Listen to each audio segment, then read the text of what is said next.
me tell you about a friend. It's Craig LeBlanc where the good times never end. Talking Parks and Rec, it's a show you gotta know. Welcome one and all to the Daily Parks and Rec Show. It's the Daily Parks and Rec Show.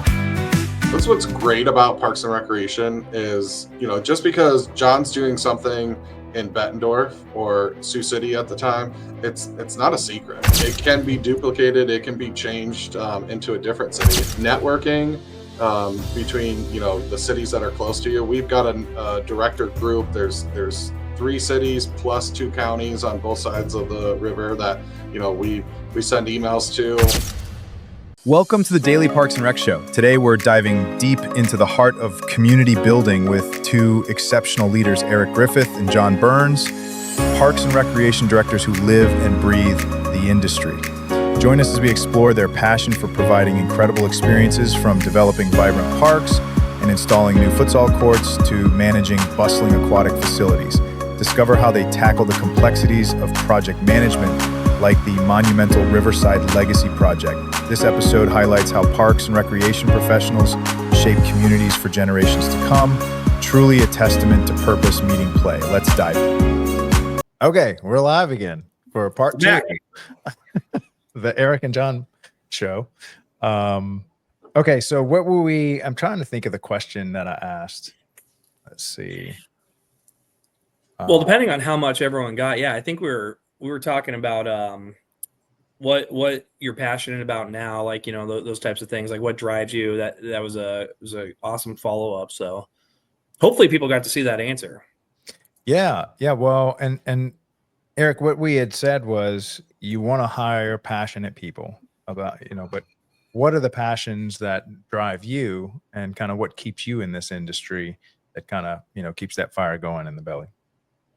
Well, that's a great question. So, growing up, we went to the local park all the time. My parents, they worked hard, gave us a great childhood.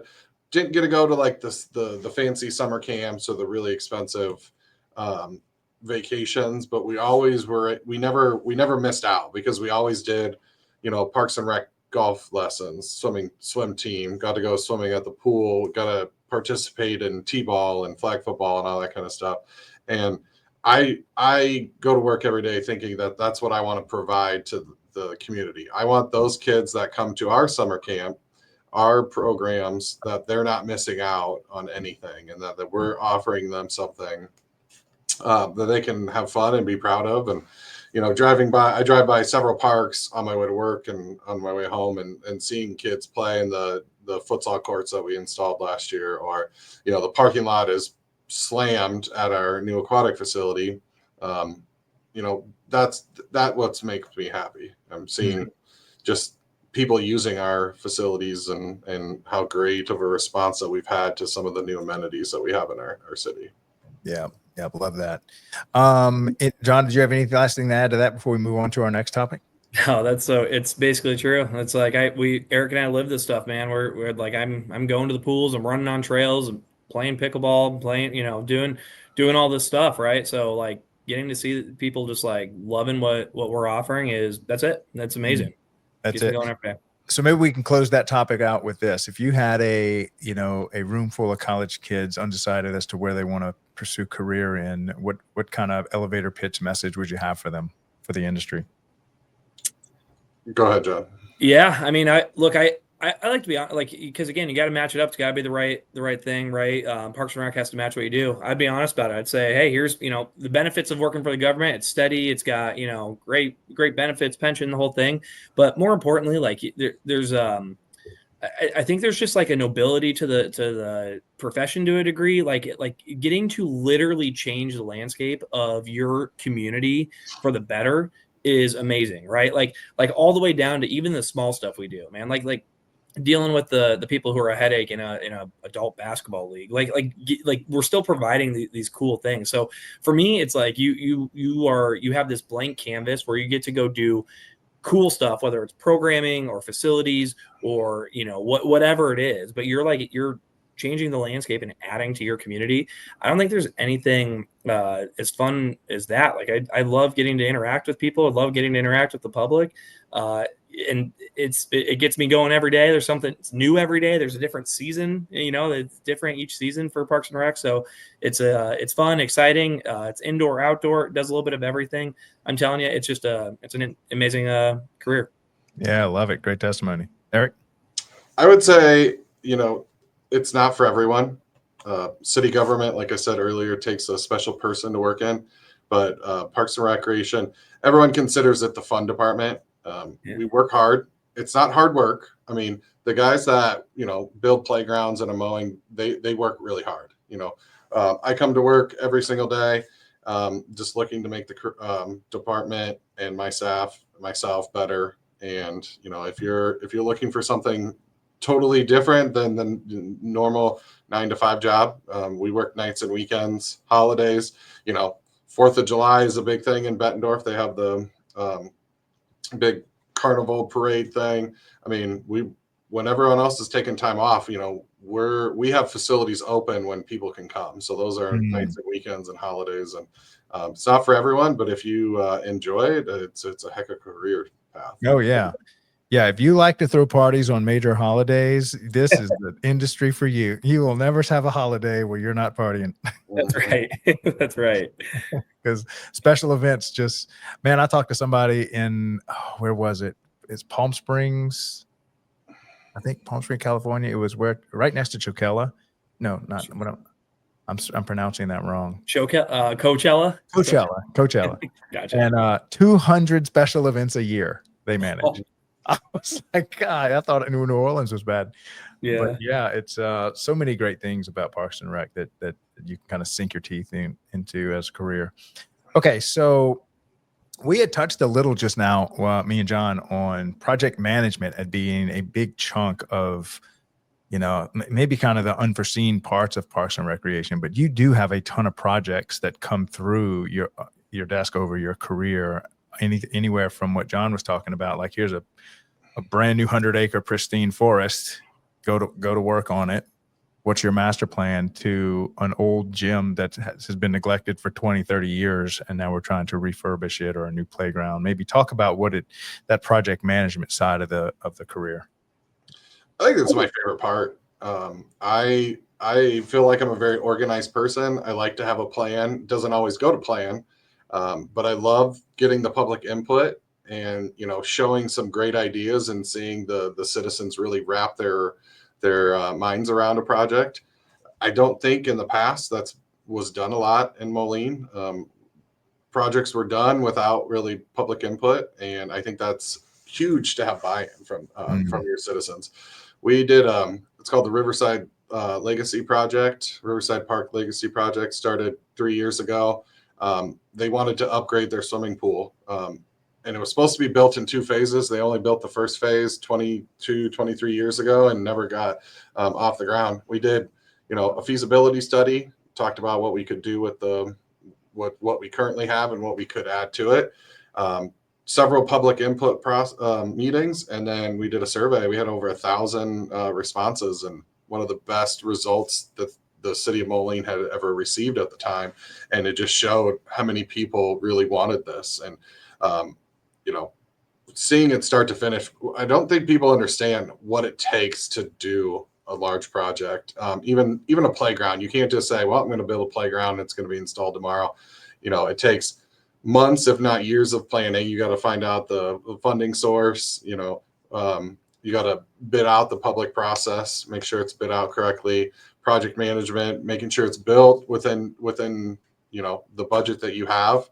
And then once it's built, you got to make sure that it lasts. I mean, you got to have a maintenance plan. You can't just, let it go for 20 or 30 years and then expect, to dump a little bit of money into it and it's, ready to go. And I think that's one of the things that in Parks and Recreation we struggle with is we build new things, but we don't have a plan for it afterwards. And we really put pen to paper and said, every so many years we've got to paint, we've got to, rebuild motors, we need to replace, concession equipment and that kind of thing, and look at that. So then, we're not in the middle of the season and our water slide goes down because the motor hasn't been rebuilt in 10 years. Yeah. So, And and again, if you like to think generational time frame, so I mean, cities have this great framework where they get to think in 100-year and 50-year time frames, whereas, you know, if you're an individual building something for yourself or your family, you know, you might be in like 10 or 20 years, but you get to think long term, build big projects that, you know, your grandkids will be, you know, playing on and stuff. Maybe talk about, you know, what that's like, building something that's, you know, for the community for the long term, hundreds of years. yeah, so this legacy project centered around the swimming pool, but we've had a portion of the cemetery that's almost 2 years old, 200 years old, that we had to reset headstones. It all started with adding pickleball courts to this area as well. We added more parking, hoping to add another mini pitch. But this park, you know, John Deere, the original John Deere was the mayor of Moline back in the 1870s. And the park that we're talking about, he created it as the cemetery. And where our swimming pool and our baseball fields are now is, he used to call it the Great Lawn. And that's an area for families to come recreate before and after a funeral. And seeing what he took back in the 1870s, 1850s, whatever the date was, and to now, and I'm hoping that, you know, it will continue to go on long after my career, and, you know, families will continue to come play and just have a great time. And I think that's why we call it the Legacy Project. The city council, the park board, you know, this is a once in a lifetime project that we've got to do in Moline, and it's the biggest one that the Parks and Rec Department has ever done. And the fact that they trusted a first time director, I was 33 at the time, and I never had done anything bigger, you know, than helping out on several projects. And they let me basically say, here you go. This is, the citizens have said it. This is what we're going to do. And it's been fantastic. Yeah, what a great story. Jonathan, John, you have anything similar to that or anything to add? Man, no, that's so cool. Like, look, the legacy stuff is like, it's why we do this. Like, we're not like, you know, and even on the more micro projects, right? Like Eric just made this point with like replacing a playground. I've got some money. We're replacing some playgrounds right now. We went out, you know, not a ton of money, $200,000, right? Which, if you're buying a playground, like, that sounds like a lot of money, not a lot of money. But we went out to this park. We brought the community out. We grilled a bunch of hot dogs, gave them away for free. And we said, well, what do you want to see here? Here's a whole bunch of ideas. It can be a bike playground, a pump track, a traditional playground. And we let them pick. Because to your question, like, I'm not the one that uses that playground every day. It's not the John Burns Park. It's like these 200 people that came out to it, right? And you know, we tried to meet them where they're at and say, well, what do you want to see here? Because, and it's the only place in the world where, like, a 4-year-old's vote, their sticker on the board counts just as much as like a 94-year-old. You know, I mean, it is the same thing. Because we want to know what those people are gonna, what do they want to see in their park? They're gonna be here living for decades potentially, and their kids' kids will be, you know, in this park. So having an eye to the future is just crucial for everything we do. I think it helps us with I mean, even on our big projects now on fundraising is to say, you know, hey, like, money put towards this in somebody's name, like, this is going, you know, you're a biker, you're an outdoor advocate, like, money put towards this big project is going to be, we're going to be touching people well beyond where, you know, when we're gone, because we're going to build this thing sustainably and correct. And it's cool. It's crucial to what we're doing. So it gets me excited. Like, I love seeing that, man. I love seeing kids come vote on their favorite playground. Yeah, and then we're going to go cut a ribbon on it in a couple months, right? When it's all said and done. So it's pretty cool. Yeah. And I don't know about y'all, but for me as a guy, especially as a kid, I was one of these Lego maniacs. And then I got into construction, and I just loved building things. If you like to build stuff, especially stuff that can be very public facing and can last, and you can, you know, generations can come play on what's in your head right now, like, this is a great industry for that as well. All right. So with our last 10, 15 minutes here, let's shift gears into aquatics. I know both of you, this kind of hits near and dear to your heart. Maybe go back to how you got involved, you know, maybe as a young kid in aquatics, and then how that brought you to where you are today. Well, I started taking swimming lessons at my local pool. And then when I graduated from that, I did swim team at that swimming pool. second job I ever had was being a lifeguard at that same pool. And I mean, I was very fortunate to move up from lifeguard to swimming lesson instructor, assistant pool manager, and then become a supervisor and be able to oversee those 5 swimming pools that we had in Sioux City at the time. And I've just always, aquatics has been a huge thing in my life. And with my family, we love to go boating. So we've always, it's like, you need to know how to swim. You need to be safe around water. And I don't know if that is the same feeling anymore. I don't think neighborhood pools are as prevalent as they are. They're kind of going more towards like a regional aquatic facility. But it's been part of my life pretty much since I was a little kid. Yeah. See, and for me, it wasn't like as much like that. It was kind of just a facet of the industry. But I got into it like Eric was the aquatics pro, so I was just sort of helping him out. And he was, I mean, literally like going from a lifeguard class all the way to getting all the certifications and the LGIT and WSIT and all that stuff. But I was really into the training aspect of it. I got my or I'm an active member of National Ski Patrol, so they do basically an EMT level of training, and so I was really into the training of it all. So when Eric and I got together, it was just kind of fun to like dive into that. Like that really caught me. So I loved like coming up with these different ways to train lifeguards and keep them on their toes. And then we just have so many resources through our national conferences, our local conferences, that like you could just, as long as you wanted to learn and take stuff on, it was like drinking through a fire hose. So like just taking on a ton of that stuff helped me in my aquatics background. Like Eric said, it's really interesting. I think nationally there's a trend where municipalities are getting golf courses and pools off of their books. So it'll be interesting to see what the future of aquatics looks like. And, 50 years from now, because pools are expensive, obviously. And we've talked about it, but like budgets in Iowa specifically, could be tightening more and more soon. So yeah, it'll be interesting to see what the future of that looks like, but it is crucial. We live in a river city, so people are recreating on this river all the time. So learning how to swim, it's a public safety, right, issue. So I mean, and I'm preaching to the choir with most people who are watching this, but you got to take that and get that in front of your elected officials if you want to have a chance of keeping these facilities around. Yeah, and this isn't necessarily. Of course, I do have some cities that this is a profit center for them, so you can run it well enough to where it does sustain itself. It's not the easiest thing, but maybe what are the things that we're not seeing? Since y'all kind of know it from the inside out, run it, maintain it. Is there anything you'd like to share with the community of viewers about maybe some of the struggles of running an aquatics facility, but then also what are some of the benefits that most people might not equate directly with aquatics? Eric, go ahead. I don't think they realize that even though our swimming pools are open for 3 months out of the year, what it takes to get them winterized, get them going in the spring, get staff trained. I mean, if you're starting in April and May to get your pool started, you're not going to have an aquatic season. I mean, we hire, as soon as pool season's over with, after Labor Day, we start talking to our staff and get them in their year. Like, hey, we want you to come back next year. We want you a head lifeguard. We want you an assistant manager.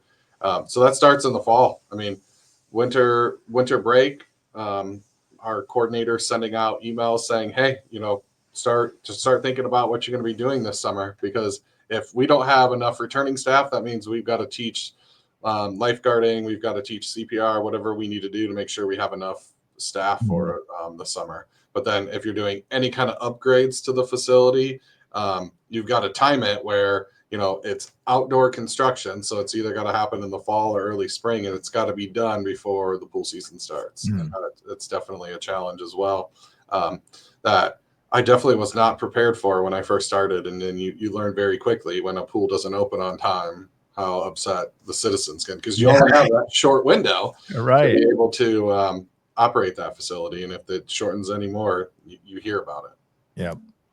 Yeah, for sure. And going back, you said something that stood out to me, Craig, like going back to that, like 100,000-foot view of aquatic facilities, like Eric could probably make money tomorrow, right? It's sort of like, what is the mission of the facility? We could probably make money at a lot of our facilities if we, it's just going to exclude some group of people probably by changing, revenues and that kind of thing. So I think it's important, going back to like what do we want our department to be, and who do we want to serve? What are areas that we can lose money on, make money on? Like, I mean, I think aquatic facilities are a great example of that, right?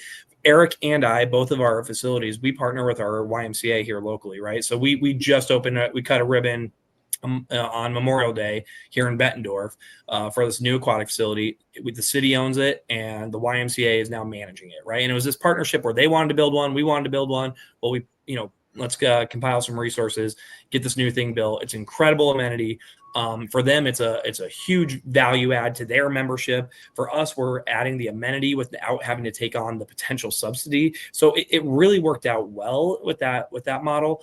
And for us, that's how we kind of thought of that. It wasn't necessarily that, we needed to make money or lose money on it. We wanted to offer the amenity, but it worked out well that the YMCA was willing to put in capital, and for them, it worked out in their membership model where that's a value add, to what they're doing. So anyway, I think that's interesting that you say that too, because it's kind of cool to hear like what other cities do, and like, yeah, I mean, we could probably make more money on ours and run it that way, but what are you giving up on the other side? Right. I mean, And I think the big heavy hitter when it comes to aquatics is you are teaching a life-saving skill as a public service, and especially to the people that might not be able to get into some big elite swim team, Right. or maybe they're just not competitive swimmers. Like they just have no future. I know when I learned how to swim, I had zero potential for future in competitive swimming. Yeah. But I still learned how to swim. That was what I was there for. Any closing remarks to say on that, and then we'll go ahead and wrap things up. I just think that, I hope that as time goes down the road, that cities look at that it is still part of, it's a life skill that everyone should have access to swimming and know how to swim. And I know it's been challenging because in our previous city, we closed a couple of swimming pools as well. But just realize that this is a big amenity for cities and the citizens. Fantastic. Well, and then maybe you can, where's a good place for resources aside from, I know NRPA has a lot of good things, but where can people learn more just about aquatics in general? What's some good resources? That's what's great about Parks and Recreation is, just because John's doing something in Bettendorf or Sioux City at the time, it's not a secret. And it can be duplicated. It can be changed into a different city. And so networking between, the cities that are close to you. We've got a director group. There's 3 cities plus 2 counties on both sides of the river that, we send emails to, we go to lunch with, make sure, bounce ideas off of each other. But, like Illinois Parks and Rec has different sections for aquatics, different, for even like grant writing, and Iowa has the same thing. And so monthly they get together and discuss things, and you build that network. A lot of the people that you've interviewed in the past episodes, I saw a couple of them. It's like I went to director school with them, and I've seen them at the Illinois Parks and Rec conference, and you're able. That's the best part about Parks and Rec is you've got that community that you can reach out to for more information other than like the Red Cross website and whatnot. Yeah. Shout out to Meredith Lawrence, who we may end up doing a podcast together, but I love her phrase. She said, there is no secret sauce in Parks and Rec because there's no secrets. Like if it works, it's open to all Parks and Rec professionals. So John, anything to add to that? Yeah. I mean, social media, man, this is a great way to I'm on a Facebook group, aquatic directors and managers, and there's almost 11,000 people. I just pulled it up in front of me right now. There's almost 11,000 people in there, and people are just asking a question. Hey, I had this issue. Hey, my lifeguard's doing this. Hey, and there's 20, 50, 100 responses under it. So I'm telling you, like that's the type of stuff. Eric's not lying. Like that people, it's a weird industry, aquatics specifically, right? It's like this weird little like small group of people who have to deal with this stuff, or you're open 7 days a week for 3 months straight, and it's crazy, and all the things you deal with. So there's resources out there. You got to go find them and lean on it. People like helping each other. Yeah. Well, now that I'm thinking about it, so we've been kind of putting together our newsletter as a place to hold written articles about Parks and Rec, and now we're starting to compartmentalize all the different. We'll actually launch it today. So if you're one of the few that get our newsletter, it's because you're on the beta testing list and you get to red ink the whole thing. So Eric and John, if you'd like us to send it to you, you get to see version 1 coming out today. But we could easily put an aquatic section, an urban forestry section, a project management section, to where we can, you know, tap into the resources and wisdom that's already out there and just kind of give it more airtime. So I think that's probably where we're going to be pushing this newsletter, to kind of be a place where they can, you know, put a lot of those resources. Well, guys, thank y'all so much for coming on the show today. We actually did part 1 and part 2 all in the same hour. Got to see all this glitches and everything. But any closing remarks to our audience before we head out? I just thank you for coming on here. You know, this is something, you know, John and I talk probably, if not every day, almost every other day, about Parks and Recreation, and to discuss it with other people and, you know, across the viewers, to see them be passionate about Parks and Recreation as well. I just love seeing anything that can promote quality of life, quality of place, and just, you know, show all the good work that everyone is doing in this area is fantastic. So it was awesome to be part of it. Yeah, no, 1,000%, Craig. Thanks for everything you do, man. It's fun. Like I said, I try to pull up your stuff while I'm working on other things and just listen to it in the background. But Eric's right. Like, this is a fun job. This is a cool job. I like being a part of it. We get to kind of come to work every day and have a lot of fun with this thing and build the future. So it's cool to be around people who help enhance what we offer. So appreciate everything you do, getting people on here. Do you go to the national conferences ever? Are we going to see? Yeah, I was in Atlanta, which is where I pitched this idea to try to get other Parks and Rec professionals, which were close friends of mine. I'm like, y'all need to start a media company. I had this big idea. I had just gotten out of the Bitcoin conference, and I was one of 42 media companies. And I think I pitched it so well that they said, "Great idea. You do it for us, Greg." Yeah. Wait, that's not what my intention, but here I am. Right. Well, cool, man. Well, we'll come find you in Orlando this year if you're there. Yeah, so I'll be there. Yeah, that'll be awesome. I'll be there. Yep. Great having you on the show today, guys. Yep. Thank you. All right. Bye. All right. So, man, love that. Isn't that great how you can find each other in Parks and Rec as an intern? These guys still remain close today. They're still very much resources for each other. They bounce stuff off of each other. They're in neighboring cities. They're now both directors. And you can see the genuine friendship they have and connection they have. And this is so common in Parks and Recreation. And I think that's just a testimony to the industry as far as the level of collaboration between departments, between cities, and how, to me, that's just a beautiful thing, that you're not, you know, in so many other industries, you literally see competitors when you see other people doing the same thing you're doing. But in this industry, it's exact opposite.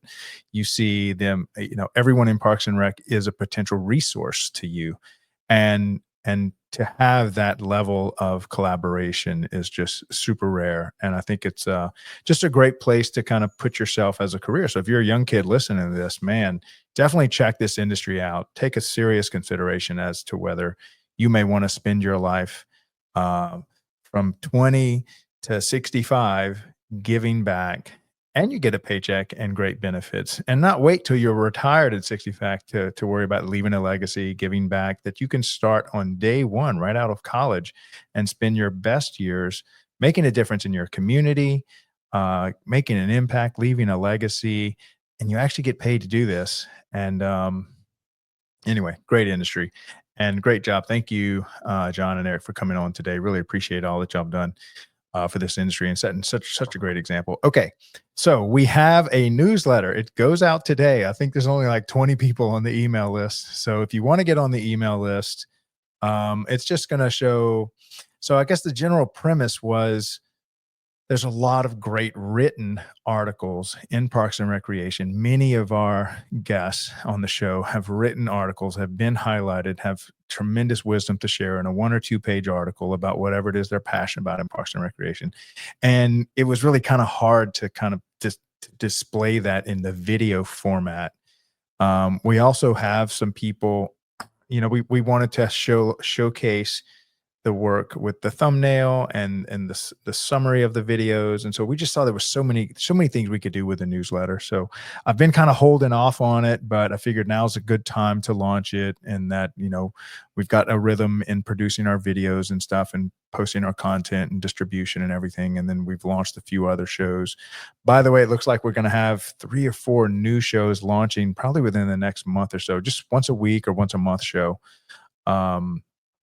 So it'll be similar to what we're doing with the Rec Room, which is Henry County's monthly podcast. So can't wait to host JP, Thomas, and the whole team, and Brian. But yeah, we'll be doing a few things like that. But the latest thing is, if I send you a newsletter, or I know Sherry's going to be doing a lot of the reaching out and stuff, but if anybody from the team, we appreciate all the feedback y'all can give us.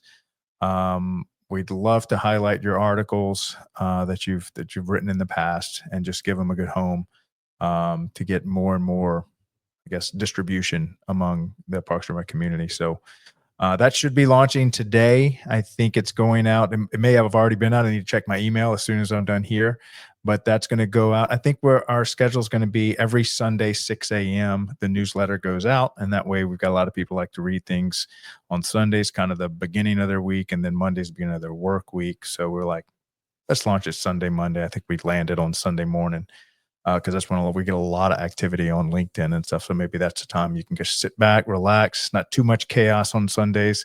I say that knowing that Parks and Rec people have these big events on Sundays. But anyway, it'll be in your inbox on Monday if you'd like to read it.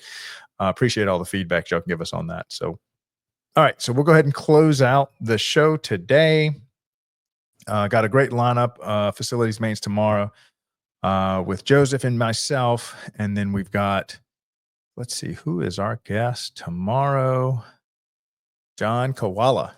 And so he's coming on the show tomorrow. Me and Joseph Dragovic are going to be on the facilities maintenance show. Yeah, we got a full week lineup. Okay, so gonna have an awesome week. Well, anyway, happy Monday. Great day to get this week started. Can't wait to see what we're doing here, launching the newsletter. So that's exciting. I will see y'all here. This is Craig LeBlanc, the doorman, with a daily Parks and Rec show, leadership series, 12 noon Eastern, Monday through Thursday.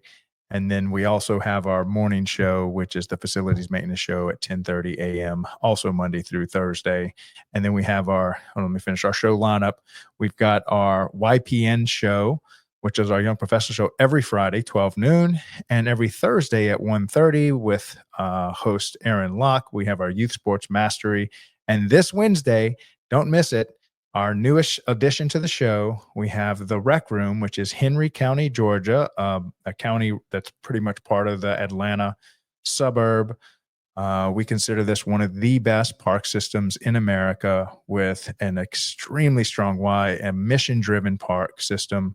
And their whole leadership team is going to be there on Wednesday. So we get to pull back the curtain and really see how a Parks and Rec department's leadership works through the things they do in Parks and Recreation. That's going to be the second Wednesday of every month. So 12 shows a year, the Rec Room, Henry County, Georgia. Don't miss it. That's first episode is dropping this. Actually, we're going live this Wednesday at 1:30. So looking forward to that. All right. Y'all have an awesome week. Love you guys. We'll see y'all here tomorrow. Bye.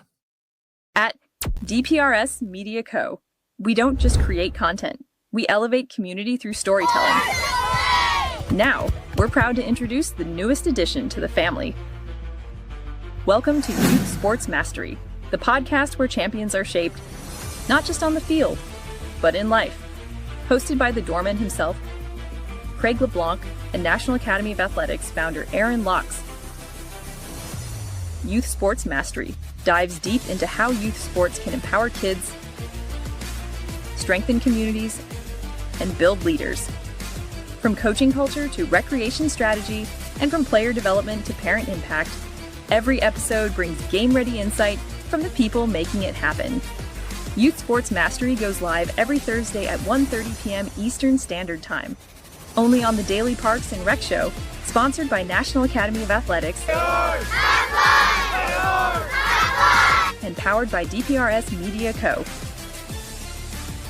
This is where purpose meets play.